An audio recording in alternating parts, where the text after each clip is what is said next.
बहुत स्वागत है। आज का खास कार्यक्रम हमारा धर्म संसद, जिसमें कि हम लेके आए हैं आपके पास चक्र माधव की जानकारी, जो कि अरैल घाट स्थित है, नैनी में, प्रयागराज में।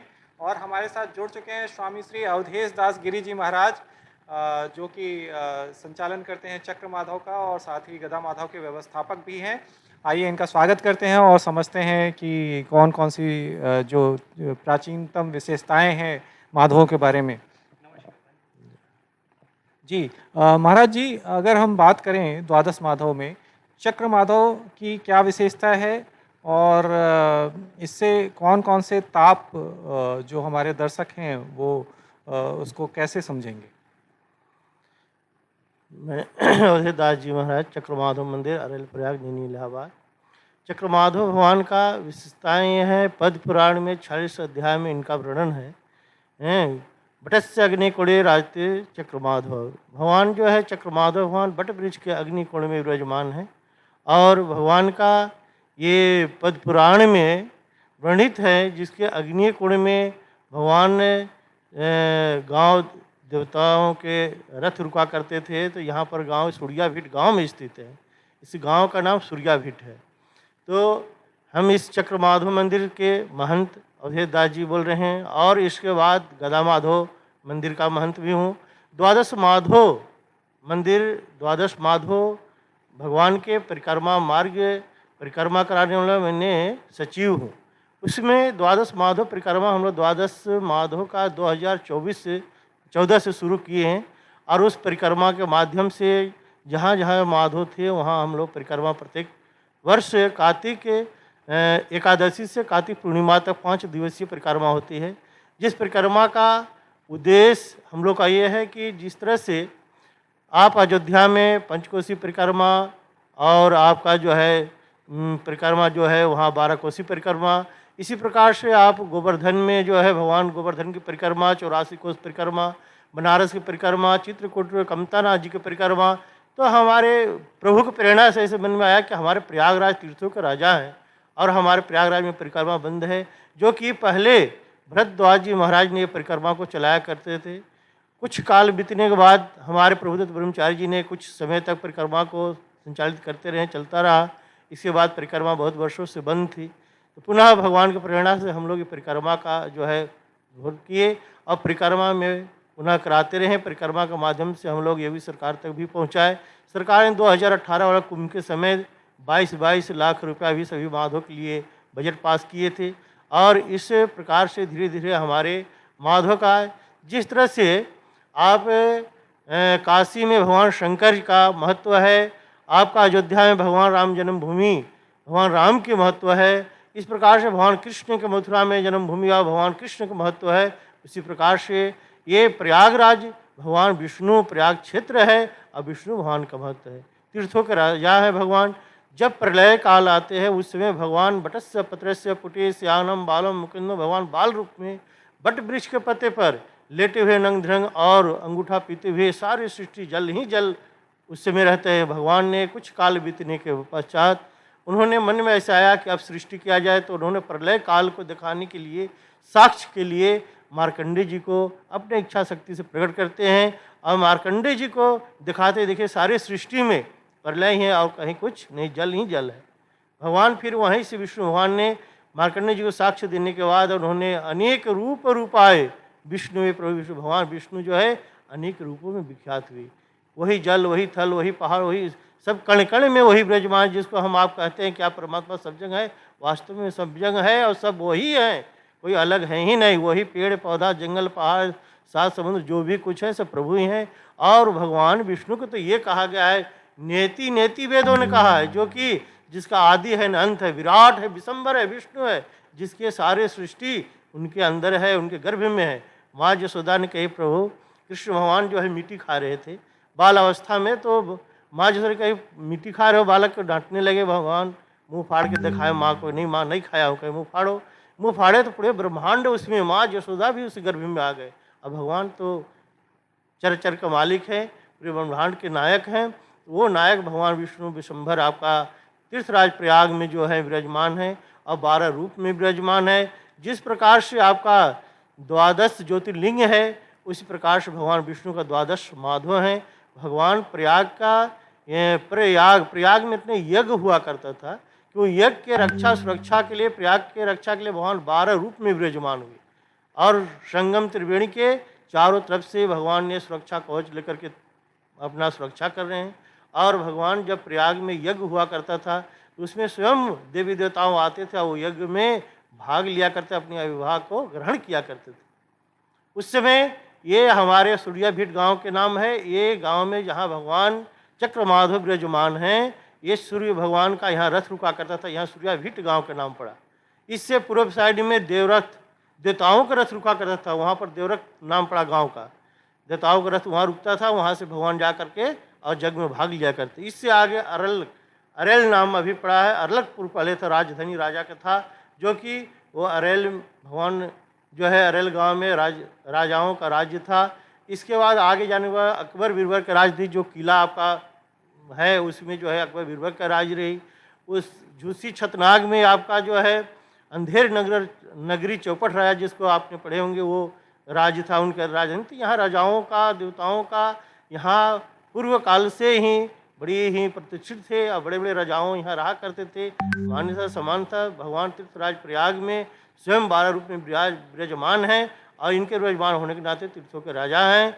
और भगवान तीर्थराज प्रयाग त्रिवेणी का भी उत्पत्ति भगवान श्री विष्णु के चरणों से हुई है। भगवान जब त्रेता युग में भगवान बलि के रूप में जो है बलि को करने के लिए जो बलि ने यज्ञ किया करते थे, उसमें बलि के पास जा करके भगवान 52 और उन्होंने 3 पग भूमि मांगे थे। उस भूमि के नापने के लिए भगवान जो है तीनों लोक को नाप लिए थे। उसी तीनों लोक नापते समय भगवान ब्रह्मा जी ने भगवान विष्णु के चरण को, अंगूठे को धो लिए थे कमंडलू से। उसी कमंडल में गंगा जी की उत्पत्ति हुई और भगवान गंगा जी मैया के जो है उत्पत्ति हुई।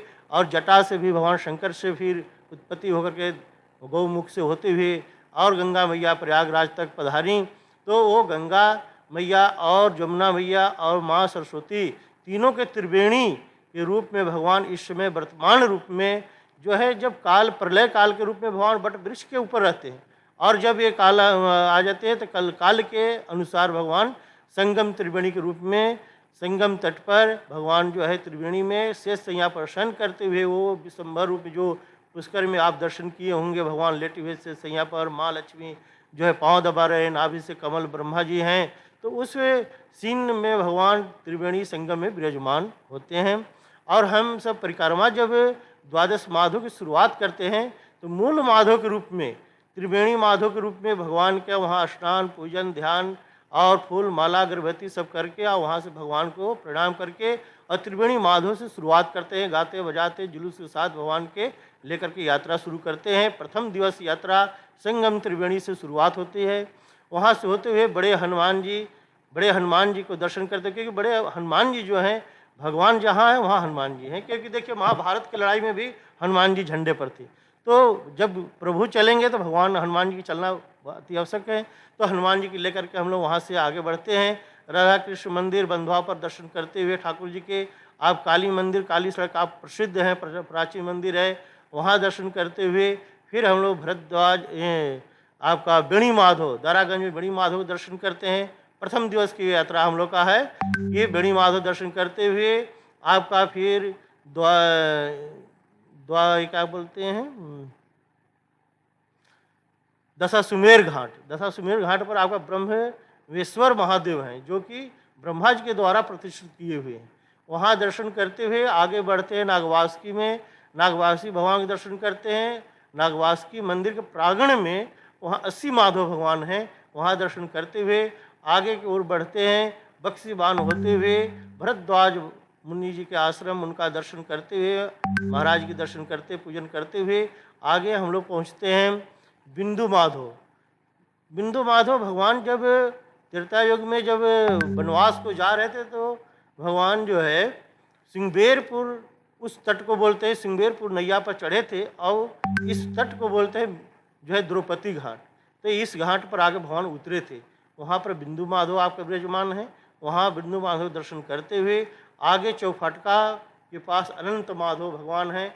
अनंत माधव भगवान के दर्शन करते हुए वहाँ से निकलते हैं आप सिविल लाइन में बड़े हनुमान जी के दर्शन करते हुए मनोहर माधव आपके चौक में जो है मनोहर माधव भगवान विराजमान हैं, वहाँ दर्शन करते हुए फिर आपका ललिता देवी मंदिर दर्शन करते हुए पंचमुखी हनुमान जी आपका जो है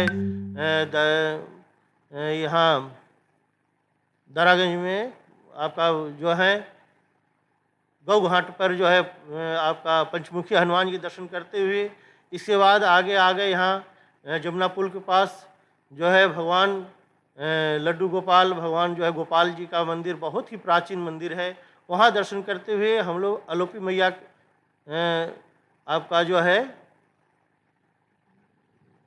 क्या नाम है कल्याणी देवी मंदिर को दर्शन करते हुए आलोपी मैया के दर्शन करते हुए फिर हम लोग पुनः शास्त्री पुल से निकल जाते हैं। आपका सदाफल आश्रम के बाउंड्री के अंदर में आपका शंख माधव मंदिर है, वहाँ दर्शन करते हुए गंगा तट से फिर होते हुए शास्त्री पुल के नीचे से रेलवे पुल के नीचे से फिर प्रभुदत्त ब्रह्मचारी जी के आश्रम में जाते हैं, वहाँ संकट हरण महादेव का दर्शन करते हैं, वहाँ से पुनः शास्त्री पुल पर आते हैं और वहाँ से फिर जमुना पुल आते हुए हाईवे पकड़ करके पहुँच जाते हैं हम लोग भूरपुर जो है पद्म माधव भगवान का दर्शन करने के लिए। वहाँ दर्शन करते हुए वहाँ से फिर पुनः आपसी आते हुए आप जो है छेवकी ददरी में जो भगवान गदा माधव विराजमान हैं, वहाँ छेवकी ददरी में गदा माधव दर्शन करते हुए पुनः फिर जमुना पुल के पास आ करके फिर से बांधे जमुना जी के किनारे किनारे जो है सुरटंकेश्वर महादेव मंदिर का दर्शन करते हैं, वहाँ से त्रिवेणी पुष्प का दर्शन करते हैं, वहाँ से फिर आदि वेणी माधव दर्शन करते हुए आप सोमेश्वर महादेव मंदिर का दर्शन करते हुए चक्र माधव मंदिर पर आकर के और बौद्धिक कार्यक्रम संगोष्ठी होता है। इसके बाद भगवान का प्रसाद भोग जो है वितरण होता है, प्रसाद भंडारा भोजन होने के बाद सभी का दान दक्षिणा देते हुए संत महात्मा यात्रियों सभी का वहाँ से विदाई होती है। यहीं से हम लोग का परिक्रमा पूर्णाहुत का ओर 5 दिवसीय परिक्रमा पूर्ण होता है, क्योंकि भगवान विष्णु का हमने जिस स्वरूप को दर्शन करके परिक्रमा प्रारंभ किए उस स्वरूप वो जल रूप में हुए, गुप्त रूप में हुए, उनको मानसिक हम लोग दर्शन करके शुरू करते हैं और वही प्रतिबिंब वही स्वरूप भगवान आप चक्र माधव भगवान हैं, जो कि उन्होंने शेष यहाँ पर शयन करते हुए हैं, शेषनाग की छत्र छाया है, भगवान ब्रह्मा जी का जो है नाभि से कमल भगवान विष्णु से प्रकट हुआ, उस पर ब्रह्मा जी विराजमान हैं, माँ लक्ष्मी पैर दबा रही हैं।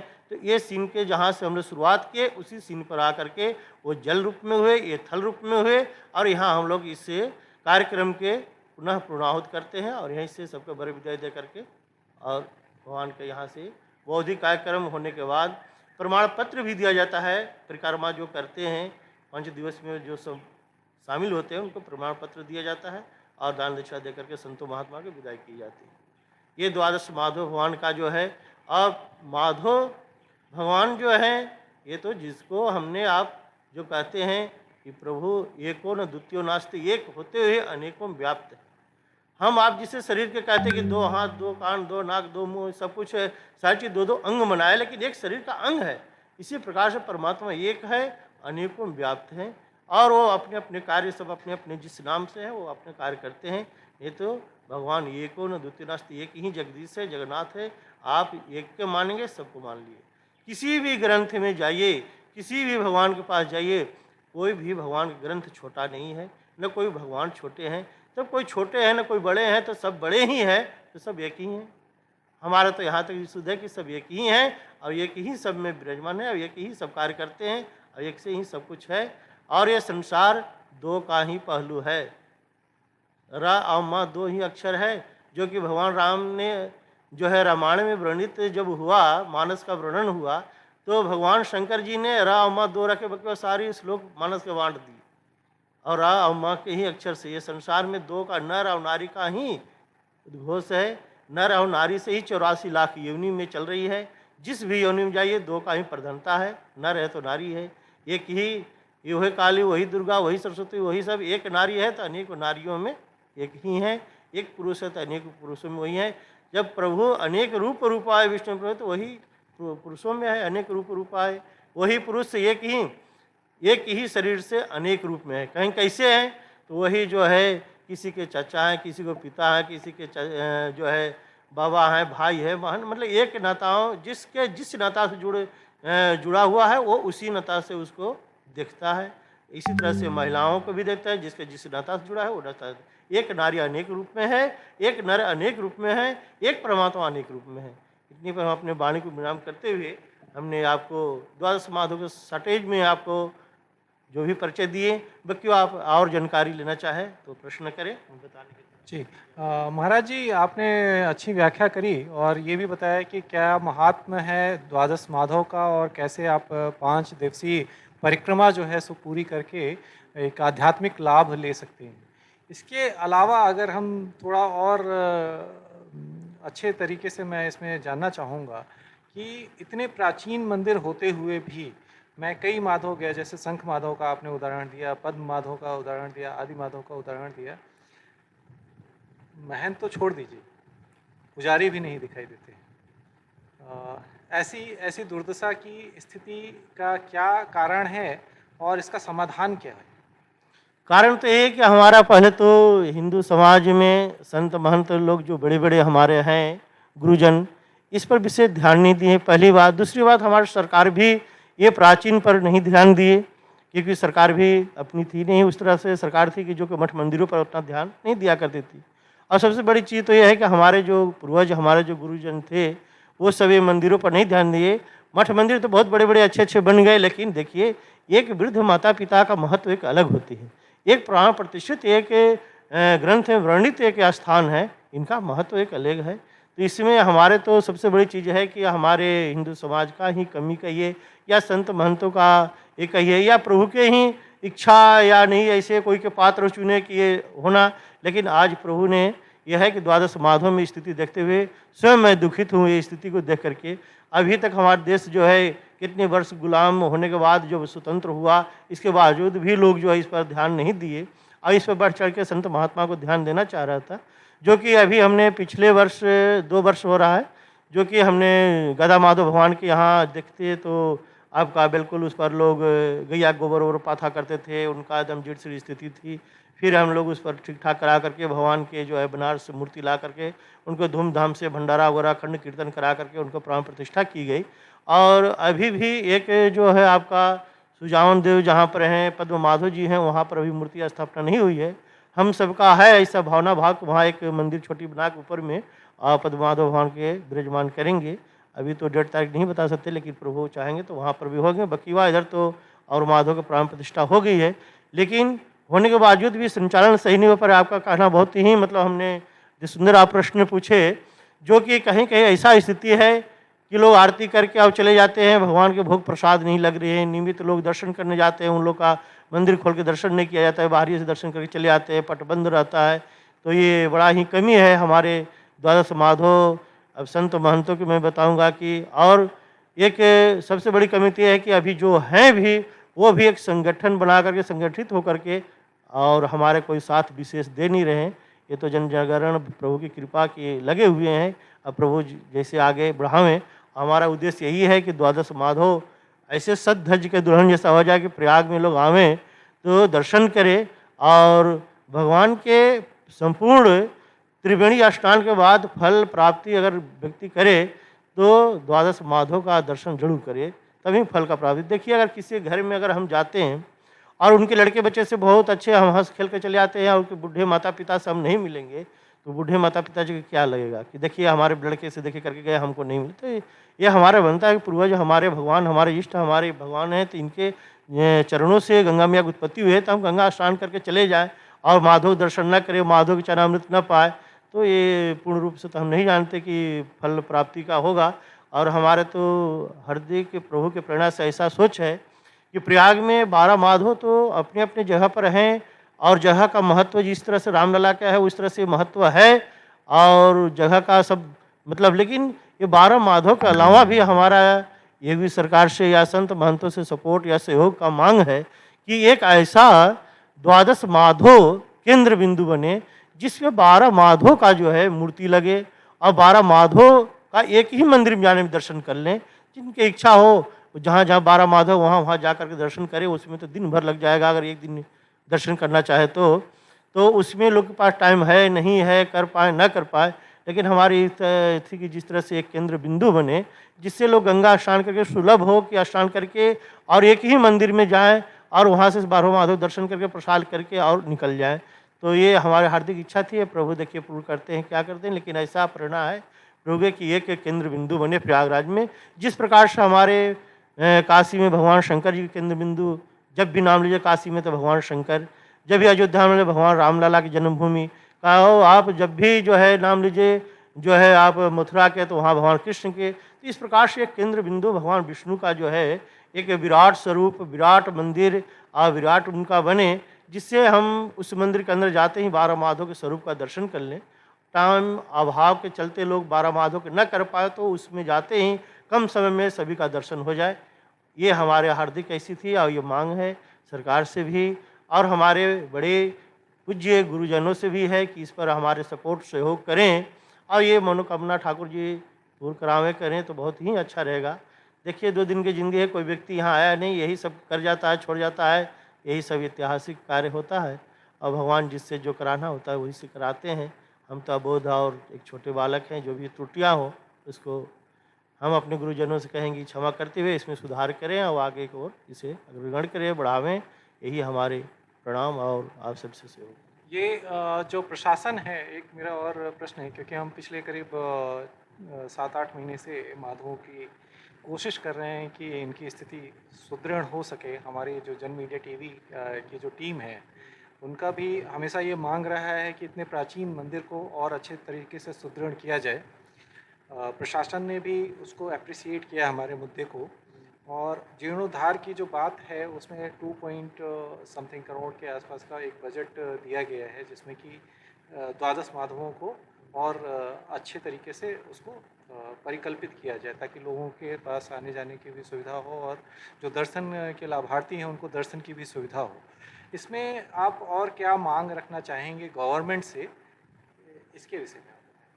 प्रभु मांग तो हम रख सकते हैं उस सब में, लेकिन सबसे बड़ी स्थिति हमारे माधव का ये है कि अभी जो स्थिति पर भगवान माधव हैं वहाँ पर हमने जा कर के देखा, मुआयना किया सब कुछ, तो स्थिति बहुत ही जुड़ इसलिए है। हम तो ये मांग करेंगे प्रशासन से और महाराज जी से कृपा की जो माधव जहाँ हैं, जितनी उनके क्षेत्रफल है वो पहले सुरक्षित हो। क्योंकि अभी हमारे जो पिछले वर्ष 2018 में महाराज जी ने बजट जो दिए थे, वो बजट के कहीं कहीं जिस माधव स्वतंत्र और अच्छे मतलब है स्थिति में वहाँ कार्य हुआ और कहीं कहीं कार्य नहीं हुए। क्यों नहीं हुआ? इस कारण से कि वहाँ की भूमि कोई विवादित है, कोई भूमि पर जो है कागज पत्र नहीं है, तो किसी ने रोक लगा देता है कि नहीं नहीं बनने देंगे, मिलिट्री की ज़मीन है। तो ये स्थिति सबसे बड़ी मतलब ये है। तो महाराज जी जब ये प्रयागराज में जब इतनी बड़ी प्राचीनता मंदिर का है और बीच में आकर लोग जो बाधक बन रहे हैं, तो सबसे पहले तो हम कि इसे चिन्हित करें जगह को, तभी हम विकास कर सकते हैं। क्योंकि जो भी लोग यहाँ विकास के नाम पर आते हैं, जो बजट आता है उसमें सबसे पहले कहते हैं कि महाराज जी यहाँ की भूमि की क्या स्थिति है, भूमि क्या है। जब से खसा खतर नहीं, भूमि नहीं है तो विकास कैसे होगी? सरकार बहुत कुछ पैसा दे दे, वहाँ पर जब कुछ है ही नहीं तो कैसे होगा? क्योंकि पिछले बार आप बिंदु माधव चर्चा करिए, बिंदु माधव पर लेटरिन बनना था, वहाँ कुछ विवाद हो गया, एक लेटरिन बन गई है और बाकी कार्य खत्म हो गए। आप अनंत माधव की स्थिति देखेंगे कि वहाँ पर अभी हम लोग मुआयना करने गए, जो मथुरा से आए हुए थे हमारे जो है प्रतिग्रहण वाली वो, तो वहाँ के महंत जी से जब मिले, पूछे हम प्रभु ये आपका स्थिति है, ये ठीक ठाक हो जाए तो अच्छा है। कि महाराज जी वो बोले हैं कि एक ईंटा यहाँ पर रखने का आपका अधिकार नहीं है। हाँ, और पिछले बार जो वहाँ कार्य हो रहा था, कार्य कम से कम नींव हो गई, कमर भर दीवार उठ गया था, स्वयं हमने अपनी नज़रों से दर्शन किए। इसके बावजूद उसको तोड़ के जिस ला के सब रद्द कर दिया गया और वो फिर कैंसिल कर दी गई। तो महाराज जी सबसे बड़ी चीज़ है, अभी आपका गदा माधव की ही बात आप करिए, गदा माधव पर अपने स्थान है, 5 बिस्वा वहाँ ज़मीन है, लेकिन वहाँ कोई कहता कि नहीं मेरा है महाराज जी, तो मेरा है महाराज जी, तो मेरा महाराज जी। अब हम क्या करें प्रभु? हम अकेला अपने जनता, अपने जो भी भक्त हैं उनको लेकर परिक्रमा कराते करते हैं, जहाँ उनके स्थान है जो ग्रंथों में वर्णित है वहाँ हमने जो भी अपने लायक तक कर दिए। अभी वहाँ की स्थिति है कि टीना से छाया हुआ है, बरसात में पानी चुएगा। वहाँ जो हम लोग जानबूझ के छत नहीं डाले कि प्रभु आगे चल के कहीं प्रभु की कृपा होगी अच्छे से बने। उसके आगे पीछे जो ज़मीन वाला है वो कहता कि नहीं मेरा है, अपना जोतता है, अपना कब्जा करता है। ये सब पहले तो हम ये कहेंगे पहले वहाँ की भूमि जितने प्रांगण में है उसको ठीक ठाक की जाए, इसके बाद उसका विकास किया जाए, सुंदरीकरण किया जाए, और ये करना बड़ी आवश्यकता है। नहीं तो जितना भी बजट आएगी जब फेल हो जाएगा तो क्या होगा? अब नागवासुकी में 80 माधव भगवान है, बड़ी ही दुखित की बात है, छोटी सी मंदिर ऐसे थोड़ा बना करके और रख दी गई है। वहाँ पर कुत्ता लोग सब वो करते हैं, बिल्कुल समझिए गंदगी, और बिल्कुल वहाँ पर जो है इसी तरह से कबाड़ा में रखा हुआ है। बताइए 22 लाख रुपया उतने में लगा। ये सब महाराज जी अब क्या कहा जाए, इसमें बहुत हम दुखित है। जहाँ भी माधव हो, छोटे ही रूप में हो लेकिन ठीक ठाक से हो। बिंदु माधव में हमारे भक्त लोग जाकर के वहाँ ठीक ठाक किए हैं, तो जाके कुछ देखने लायक हुआ। ये तो आप देखेंगे स्थिति कैसी थी। वो आगे जितने भी गिरिंग आओ, आंगन, टाइल्स पत्थर सब लाए, अपने लोग ही कराए। जिस तरह से गाला माधव हुआ, वहाँ बिंदु माधव हुआ, नहीं तो एकदम बिल्कुल स्थिति खराब थी। तो ये, हाँ चलिए। हाँ, तो इसलिए हमारे कहना यही है कि पहले तो सभी जन की स्थिति लगभग हम देख रहा हूँ कि एक प्रभुदत्त ब्रह्मचारी जी के यहाँ ठीक ठाक है, अब कुछ हमारे यहाँ ठीक हैं। आपका शंख माधव पर जो है आपने चर्चा की है कि कोई वहाँ नहीं। शंख माधव पर स्थिति इतनी खराब है प्रभु कि समझिए, जो सदाफल आश्रम वाला बाद में है, भगवान पहले से है, उन्होंने घिरावा करके और शंख माधव का अपने अंडर में कर लिए, और वो नहीं चाहते कि शंख माधव में कोई ऐसे संत बैठे कि स्थान का विकास हो। शंख माधव में ये स्थिति है कि एक बुढ़ा आता है और आरती करके सुबह मिश्री प्रसाद बोल आके चला जाता है। बाकी हमारे द्वारा माधव यात्रा वाले लोग जाते हैं तो वहाँ पट बंद रहता है। कई एक बार स्वयं मैं गया हूँ तो पट बंदे में दर्शन किया हूँ। कभी कभी तो ये स्थिति हुई कि हम लोग स्वयं यात्रा लेके जाता है तो पट बंद रहता है, दर्शन करके हम लोग चले आते हैं पूरे यात्री। ये स्थिति वहाँ की है। इसलिए सबसे पहले तो हमारे वहाँ मांग है कि उनके हम अधीन न रहें। हमारे अब गंगा जी किनारे से रोड अच्छी बन गया है, गंगा जी किनारे से वहाँ सीढ़ी बन जाए, गेट बन जाए, ताकि हम जब चाहे तो बाहर जाए, आवे अंदर। क्योंकि उसके अंदर हम लोग यात्रा लेके जाते रहे तो पहले तो जाने नहीं दे रहे थे, वहाँ बोर्ड नहीं लगने दे रहे थे। तो उसमें बड़ी एक्शन में हम लोग आए तो जाके बोर्ड लगी। हम कहे कि वो आ गया है कि आप आ गया है, आप आदेश लेने कह रहे कि जाके आदेश लीजिए। हम किससे आदेश लोगे, गेट उखाड़ के फेंक देंगे। बहुत ही मतलब हम लोग थोड़ा सा जिस प्रकार से अपना के उस प्रकार से हम लोग भी अपने ढंग में आए, तो जाकर वो माहौल शांत हुआ और हम लोग को जाने आने देते हैं, गाड़ी चक्रा भगत जाते हो। नहीं तो वो बड़ा ईर्ष्या करते हैं अंदर जाने से, ये नहीं जाने देंगे। हमने उस पर हमारे वहाँ की जो कमेटी है द्वादश माधव, शंख माधव का आपका, वहाँ के यादव लोग कुछ कमेटी बनाए हुए हैं। तो उन लोग का कहना हुआ कि महाराज जी आप द्वादश माधव सचिव हैं, आप यहाँ के जो है किसी, आप यहाँ के महंत लीजिए और आप किसी महात्मा को रख दीजिए और इसका आप विकास प्रकाश और सारी चीज़ देख रेख आप करिए। उन लोग कहने पर हमने उस पर चढ़ाई किया, बैठक किए कोई संत महात्मा से लेकर के। अब उसको इतनी ईर्ष्या हुई कि समझिए कि जी वो जाने कि हमको तो बड़ी प्रेम से बुलाए, दर्शन हुआ, प्रसाद वगैरह वगैरह सब कुछ हमसे बड़े अच्छे करने के बाद उन्होंने जब सारी भेद को समझे कि महाराज चढ़ाई करना चाहते हैं, तो वो बड़ी ही मतलब खलबला गए। और बड़े भगत जी से कहाँ नैनी से कोई भगत, कोई कहाँ से चरपैया, सब हमारे पास आके लाए करे, महाराज जी आप वहाँ पर ना ये करे, ऐसा है वैसा है। महाराज जी वहाँ फ़ोन कर रहे हैं कि अब वो ऐसे, तो वो नहीं चाहते कि वो हमारे अधीन रहे और कोई ऐसे महंत बैठे और वहाँ करे। बड़ी बात विवाद हुई, इसमें भी रोज लोग राजनीतिक खेले। तो हमने वहाँ अखंड कीर्तन करा करके अब घोषणा डेट तारीख कर रहे थे, मांग में हमने वहाँ पर एक महंत ही लेंगे और किसी संत को रख करके पूजा पाठ होगा। अब इतने में वहाँ के लोग राजनीतिक खेल करके एक कोई महाराज जी हैं, उनको बुला करके और वो गृहस्थ को जो है दीक्षा उक्षा दिला करके वो करके और महाराज जी और उनको जो है महंत बना दिए, जो कि संतों द्वारा महंत बनता है, ना कि कोई आकर एक महात्मा जी अकेले जो है उनको महंत ही दे दिए और कर दिए, बोर्ड लगा दिए। और वो अभी भी मंदिर की वही स्थिति है, ना भगवान के भोग लगते प्रसाद लगता है, नहीं होता है, ना कहीं कुछ नहीं, जैसे तैसे स्थिति पड़े हुए हैं। तो नहीं चाहते कि आगे विकास हो। तो ये जो मठ मंदिरों की स्थिति है, ये सबसे पहले सुधार हो और संत महात्मा के नज़र में रहे। कई एक ऐसे आपका स्थान है जहाँ के गृहस्थ हैं और वो चाहते हैं बस स्वार्थ सिद्ध होना, और ये हमारे साथ में भी लोग लग करके नहीं ये मार्ग को आगे करना चाहते, बस उसको विकास हो, बस हमारे यहाँ आवे, बस यही लाभ लें, बाकी वह आगे करना कुछ नहीं है। ये तो हमारे पहले तो कमी हमारे द्वादश माधव की जो महंतों में है, ये मैं बता रहा हूँ। द्वादश माधव की स्थिति क्या है वो बता रहा हूँ कि ये जगह जो है प्राचीन मंदिर है इतने कालों से, और उसका जगह बताइए विवादित है। वो बताइए जगह किसी और के मतलब ज़मीन के नाम से है, भगवान इसी पड़े हुए हैं। तो पहले तो इसके ज़मीन का जो है किसी प्रकार से अगर हो सके तो वो हो फाउंडेशन, इसके बाद ही आगे कार्य हो तो अच्छा रहे।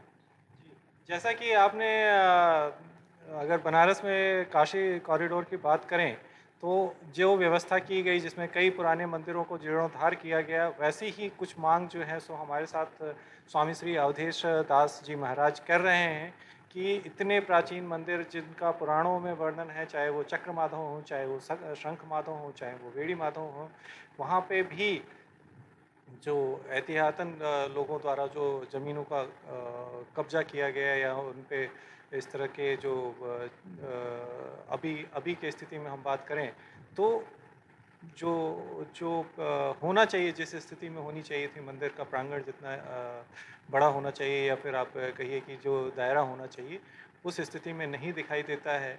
और यही परिणाम है कि सरकारी नीतियां होने के बावजूद उसका विकास अधूरा सा दिखाई देता है। नेक्स्ट एपिसोड में हम फिर मुलाकात करेंगे, तब तक के लिए मुझे इजाज़त दीजिए। मैं विकास मिश्रा, जन मीडिया टीवी से। बहुत बहुत धन्यवाद महाराज जी आपका।